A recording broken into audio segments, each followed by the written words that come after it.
تکبیر تشریق کیا ہے، یہ کیوں پڑھی جاتی ہے اور اس کی اصل کیا ہے؟ تو یہ کلمات اللہ اکبر لا الہ الا اللہ واللہ اکبر وللہ الحمد، یہ تکبیر تشریق ہے، اور اس کی اصل کے حوالے سے منقول ہے کہ جب حضرت ابراہیم علیہ السلام نے اپنے بیٹے حضرت اسماعیل علیہ السلام کو اللہ کے حکم سے ذبح کرنے کے لیے زمین پر لٹایا، تو حضرت جبرائیل علیہ السلام اللہ کے حکم سے جنت سے ایک مینڈا بطور فدیہ لے کر تشریف لائے۔ ان کو روکنے کے لیے دور سے آپ نے بآواز بلند فرمایا اللہ اکبر،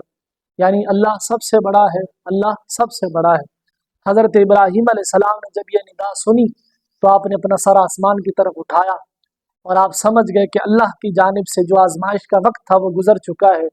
اور بیٹے کی جگہ فدیہ بھیجا گیا ہے۔ تو آپ نے خوش ہو کر فرمایا لا الہ الا اللہ واللہ اکبر، یعنی اللہ کے سوا کوئی عبادت کے لائق نہیں اور اللہ سب سے بڑا ہے۔ اور جب زمین پر لیٹے حضرت اسماعیل علیہ السلام نے یہ کلمات سنے تو آپ نے فرمایا اللہ اکبر وللہ الحمد، یعنی اللہ سب سے بڑا ہے اور اللہ ہی کے لیے تمام تعریفیں۔ تو اس کے بعد ان نفوس قدسیہ کے ان کلمات کی ادائیگی کی جو سنت ہے یہ قیامت تک جاری و ساری ہوگی۔